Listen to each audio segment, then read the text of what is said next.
અને નર્મદાના ડેડિયાપાડામાં પણ કંઈક આવી જ હાલત છે। અહીંયા પણ જાણે આભ ફાટ્યું હોય એવો વરસાદ વરસ્યો છે। નદી નાળા છલકાઈ ઉઠ્યા છે ને એના કારણે અહીંયા નાળું તૂટ્યું છે।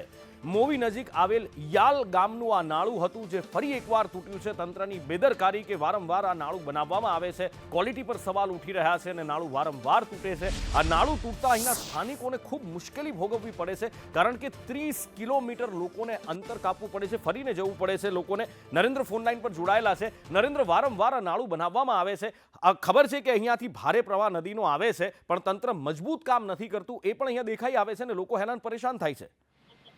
બિલકુલ એ જ બતાવે છે કે તંત્ર કેટલા નબળા કામ કરે છે। આ એક જ વરસાદની અંદર નાળું ધોવાઈ ગયું છે, ત્યારે આ વિસ્તાર ડેડિયાપાડા, સાગબારા અને મહારાષ્ટ્રને જોડતો વિસ્તાર છે। આ નાળું તૂટવાના કારણે 30 થી 40 કિલોમીટરનો ફેરો સ્થાનિકોને પડશે। ત્યારે આ વિસ્તારના બે મોટા આદિવાસી નેતા છે, ચૈતર વસાવા અને મનસુખ વસાવા, ત્યારે એ બંને પણ આ મુદ્દે બોલતા હોય છે, પરંતુ જાણે તંત્ર ઉપર કોઈ અસર થતી ના હોય તેવું આ દેખાઈ રહ્યું છે, કારણ કે નાળું સંપૂર્ણ ધોવાતા હવે આ રિપેર ના થયા ત્યાં સુધી લોકોને નેત્રંગ ફરીને જવું પડશે। એટલે કે તંત્રની જે નિષ્કાળજીના કારણે આ પ્રકારના કામગીરી થાય છે, જેના કારણે આવી ઘટનાઓ બનતી હોય છે। નાળું ધોવાતા લોકોને પારાવાર મુશ્કેલીઓનો હવે સામનો કરવો પડશે।